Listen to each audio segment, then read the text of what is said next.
sagutin lang natin mga kaibigan yung nagtanong sa ating YouTube channel. Paano daw kung magkaiba yung sa plaka at saka yun doon sa ating certificate of registration o yung doon sa CR natin. Kasi alam naman natin na unang dumarating yung CR at nalilate minsan or lagi yung ating registered plate. Papaano nga naman kung magkaiba yung date na nakalagay dito at yung date na nakalagay naman sa plaka mo?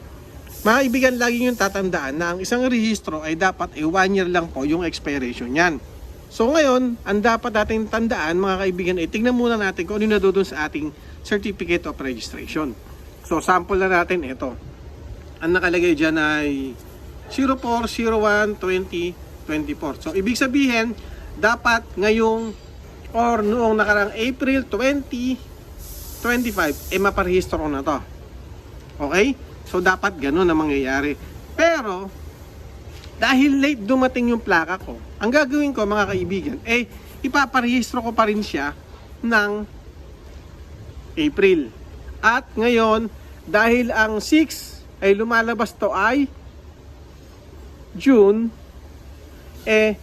magpapa-extend lang po ako ng rehistro. So ganun lang yung gagawin natin. Sabihin lang natin sa LTO or sa mga kayo magpaparehistro, ano mang LTO yan, ano mang extension ng LTO, sabihin nyo lang po, mayroon tayong registered plate. I-update nyo na yung registered plate nyo para sa susunod na taon, 2026 na kayo magpaparehistro at susundin nyo na yung nadilito sa plaka ninyo. Okay? Ito po ay April yung ating CR at yung plaka natin ay June. Kaya ito na yung susundin natin kapag po napa-update na natin to. Pero mga kaibigan, lagi yung tatandaan na dapat tignan nyo muna yung ating certificate of registration. Kung ito po ay mapapasuna ng 1 year. Okay, halimbawa, ito, dumating yung plaka mo. Tapos ito ay 4. Ito ay April.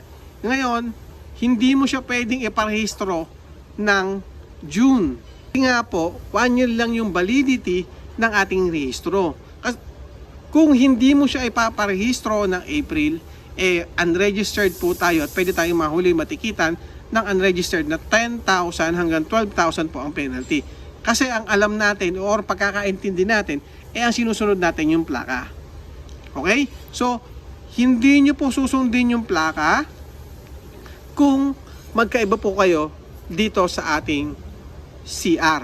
Mga kaibigan, lilinawin natin na baka malito yung iba. Ito po ay sa mga bagong dating lang yung plaka. Pero kung taon-taon ka na nagpaparehistro, taon-taon mo na ginagawa yan, susundin mo na po yung plaka mo. Okay? Dapat ito lang ang laging masunod yung ating plaka kapag po meron na kayong plaka. Pero kung nag-conflict, okay, ito muna sundin natin and then i-upgrade nyo lang po or i-update lang para masunod na natin sa mga susunod na rehistro yung ganitong plate number. Okay? So yun lang mga kaibigan, na ingat po tayo palagi. And then, paalala ko lang din sa inyo, wag na po tayo maglalagay ng kahit ano dito sa ating plaka. Lalo na yung, ito po yung maglalagay kayo dito ng pinaka-design. Bawal na rin po yan mga kaibigan na kasi natatakpan po yung QR code niyan. Okay? Tsaka yung ating fiberglass o yung tinatawag natin acrylic na cover dito ay bawal din po yun. So wag na po tayo maglalagay yung ganito na lang or backplate na lang ang ilagay natin. Siguro alam nyo na yun, pwede or hindi pwede. Okay? So yun lang, maraming salamat at saka syempre thank you sa nag-comment. Yun lang, sinagot lang po natin kung paano yung gagawin natin, kung magkaiba yung plaka at yung ating certificate of registration. Yun lang, sana nakatulong. Thank you.